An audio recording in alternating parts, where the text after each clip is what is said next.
Je vous salue dans le puissant nom de notre Seigneur Jésus-Christ. Bienvenue sur notre chaîne Plus proche de Jésus-Christ. Plusieurs personnes se posent la même question. Jésus-Christ est-il fils de Dieu ou Dieu?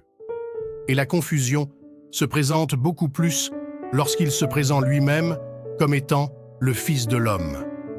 Beaucoup de non-chrétiens utilisent cette confusion comme argument pour ne pas accepter l'Évangile. Aujourd'hui, nous parlerons de la différence entre ces deux expressions par la grâce de Dieu. Le thème que nous allons développer ce jour est « Jésus-Christ, Fils de Dieu et Fils de l'homme ». 1. Qui est le Fils de l'homme? Le titre de Fils de l'homme est présent dans les 4 évangiles seulement dans les propres paroles de Jésus, parlant de lui à la 3e personne du singulier. Il n'apparaît que rarement dans les autres écrits du Nouveau Testament et il est absent des écrits de l'Église primitive autres que ceux du Nouveau Testament. Il existe plus de 80 passages dans les évangiles où Jésus de Nazareth se nomme lui-même Fils de l'homme. C'est le titre qu'il emploie le plus fréquemment lorsqu'il parle de lui-même à la 3e personne. Il se présente à la fois comme le futur juge eschatologique, celui qui, comme Dieu, est d'une part celui qui est, comme Yahshvéach s'est révélé à Moïse, Exode 3, 14, et celui qui a le pouvoir de remettre les péchés et maîtrise le temps de sabbat. Il faut, ajoute-t-il, que le Fils de l'homme souffre beaucoup, qu'il soit rejeté par les anciens, par les grands prêtres et par les scribes, qu'il soit mis à mort et qu'il ressuscite le 3e jour. Celui qui aura eu honte de moi et de mes paroles, le Fils de l'homme aura honte de lui lorsqu'il viendra dans sa gloire et celle du Père et des saints anges. Luc 9, 22 et 26. Quand vous aurez élevé le Fils de l'homme, alors vous saurez que je suis. Jean 8, 28. Celui qui se sera prononcé pour moi devant les hommes, le Fils de l'homme, se prononcera aussi pour lui devant les anges de Dieu. Luc 12, 8. Le Fils de l'homme a le pouvoir sur terre de remettre les péchés. Marc 2, 10. Le Fils de l'homme est maître même du sabbat. Marc 3, 1. Le prophète Daniel parle dans son chapitre 7 de quelqu'un qui est comme un fils d'homme, lequel est souvent rapproché du Fils de l'homme qu'est Jésus. En particulier, un rapprochement entre la vision de Daniel et Jésus peut être fait en ce qui concerne la transfiguration en accomplissement de la promesse de Jésus. Certains ne mourront pas avant de voir le Fils de l'homme venir comme roi. Matthieu 16, 28. Comme Daniel, les apôtres voient un homme éclatant de lumière. Daniel 10, 6 et Matthieu 17, 2. Au son d'une voix, ils tombent de la face contre terre, effrayés.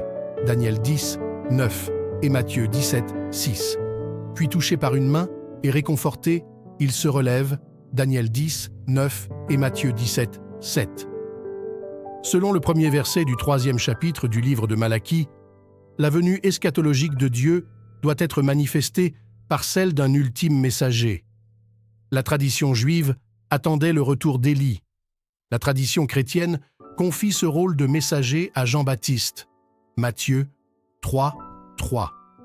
Lors de son entrée à Jérusalem, le jour des rameaux, monté sur un âne, monture royale, et en purifiant le temple, Jésus semble s'identifier au Messie lui-même. Les premiers chrétiens identifient le Fils de l'homme au Christ glorieux dont ils attendent la parousie. Le plus éloquent exemple de cet emploi se trouve dans le livre des Actes des Apôtres, 7, 55-56, dans le discours d'Étienne, devant le Sanhédrin, au moment de son martyre. 12. Étienne était en face de ses accusateurs. Rempli de l'Esprit Saint, il regardait vers le ciel. Il vit la gloire de Dieu, et Jésus, debout à la droite de Dieu. Il déclara « Voici que je contemple les cieux ouverts.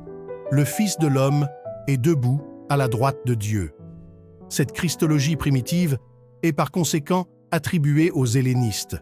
Jésus, le crucifié, a été intronisé dans le ciel, Fils de l'homme, et se manifestera bientôt comme tel par sa venue eschatologique. Ce thème revient dans l'Apocalypse. Alors je me retournai pour voir quelle était la voix qui me parlait, et quand je me fus retourné, je vis 7 chandeliers d'or et, au milieu des chandeliers, quelqu'un qui ressemblait à un fils d'homme.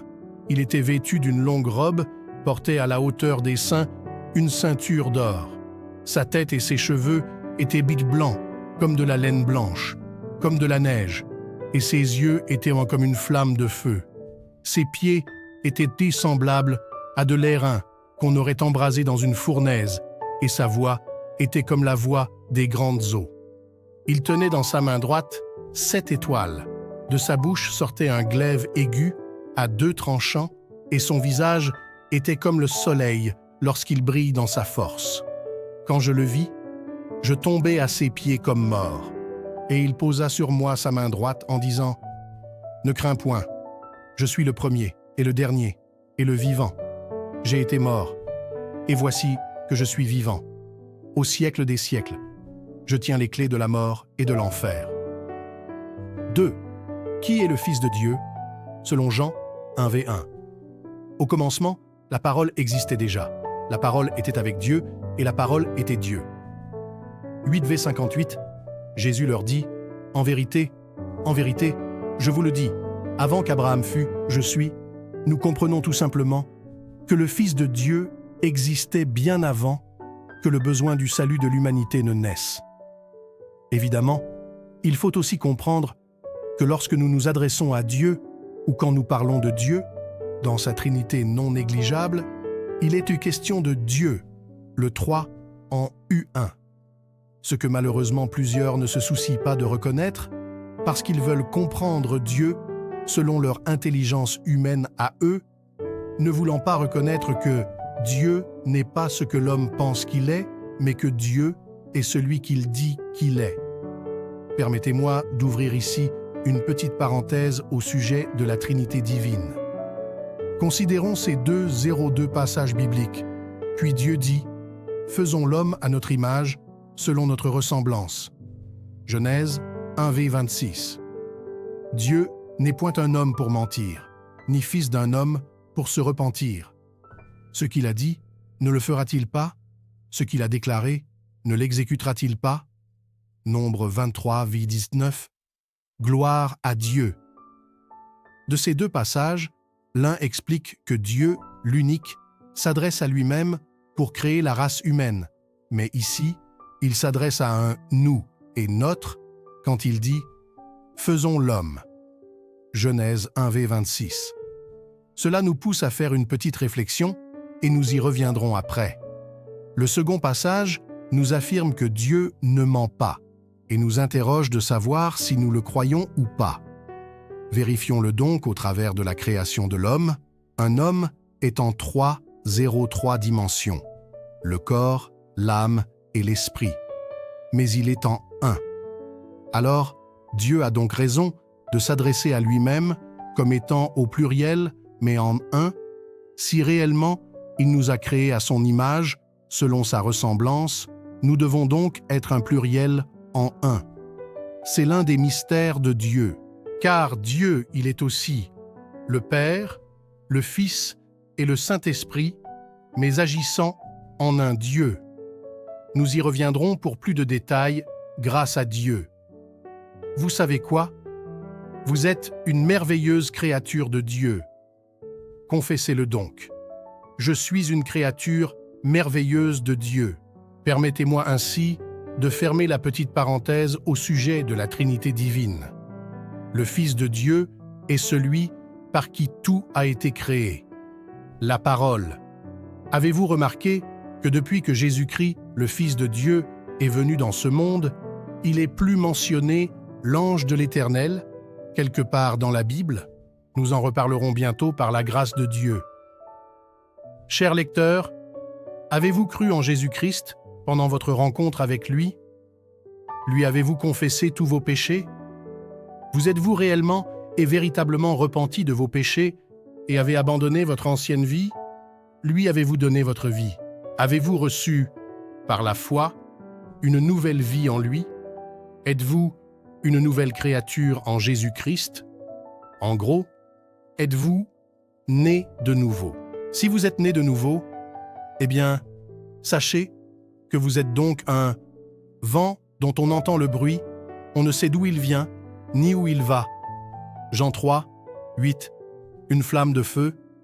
Psaume 104, 4. Tel il est, tel nous sommes dans ce monde. 1 Jean 4, 17. Pour tout résumer, dans la théologie chrétienne, le titre de Fils de l'homme sera compris comme désignant l'humanité de Jésus, c'est-à-dire né de l'homme, ou encore Dieu vivant sur terre, dans un corps parmi les hommes, pour être vu et compris des hommes afin qu'ils croient davantage en lui, Dieu. Exode 33, 20. L'Éternel dit, « Tu ne pourras pas voir ma face, car l'homme ne peut me voir et vivre. » Et le titre de Fils de Dieu veut parler de sa personnalité divine avant qu'il ne vienne sur terre, au travers de l'homme, afin d'être vu et être l'égal sur terre. Et la parole s'est faite chair pour habiter parmi les hommes, pleine de grâce. Jean 1, 12. Il s'agit donc de sa divinité, sa nature invisible, que les hommes ne peuvent pas voir. Alors, bien-aimés, je crois que cette vidéo vous a été utile par la grâce de Dieu. Notre objectif est d'approfondir notre relation avec Dieu et d'amener plusieurs au Seigneur Jésus-Christ. Shalom, à la prochaine vidéo. N'oubliez pas de vous abonner et de sonner à la cloche de notification pour ne rien rater des prochaines vidéos.